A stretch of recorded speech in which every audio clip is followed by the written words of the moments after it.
Well, day 10, I'm a third of the way through, and I'm absolutely gutted because in the world of YouTube land, my phone went off and I thought that I had been recording the process and I hadn't. And so unfortunately you don't have the beginning of this blog or demonstration, but as you can see, still using a jigsaw piece as the beginning of this. Unfortunately you won't be able to see it now. And the word we got today on day 10 was tall, and the tallest bird in the bird land is an ostrich. So unfortunately you've not been able to see me ink half of it up, which I am really gutted about. But rather than miss out day 10, I've decided to just let you see the inking in process. So there you go. But there is a little story to go with this ostrich, and it's from a school teacher that I had a long time ago called Mr. King. And I think Mr. King must have died a long time ago because he was one of those really old school teachers, and he was pretty ancient when we had him. I think he was past retirement. And we had him for English and we had him for Latin. Showing my age here. Now, I didn't mind having him for English because he was really, really interesting. But Latin, no. And being a dyslexic, it was just beyond my comprehension. And so, like all kids, we sat at the back, a whole load of us. And we used to put our books up in front of our faces, thinking that Mr. King couldn't see us.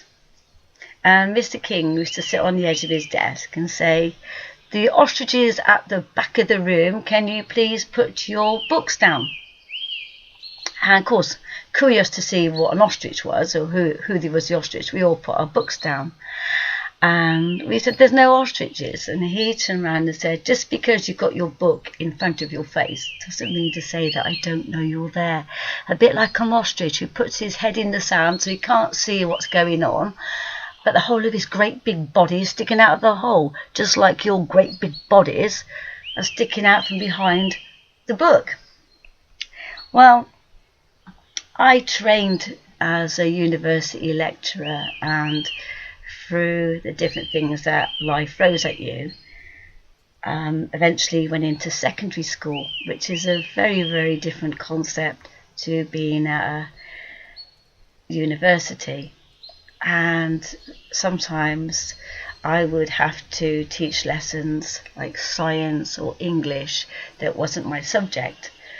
But I remembered Mr. King, and kids being kids, they don't change. Donkey's years later, they are still the same. And they would hold their books up in front of their faces and pretend that I can't see them. But most of them would put their books up in front of their faces so they could chat to somebody else. And I would use Mr. King's old saying with the ostriches, "Please put their books down." And sure enough, all the little curiosity got hold of the monkeys and all the books come down. And they would say exactly the same as me. They'd look around the room all puzzled. Everybody would be looking around the room puzzled. And they'd all be going like, "Where's the ostriches?" And so I would tell them, just because their head's behind a book or a hand doesn't mean to say that I can't see the rest of their bodies and what they're up to. And it became a bit of a standing joke in my lessons, where they would come in the room and go, "There's no ostriches today, miss." And then one day, when in my tutor group, one of the children was late and he came in with an excuse.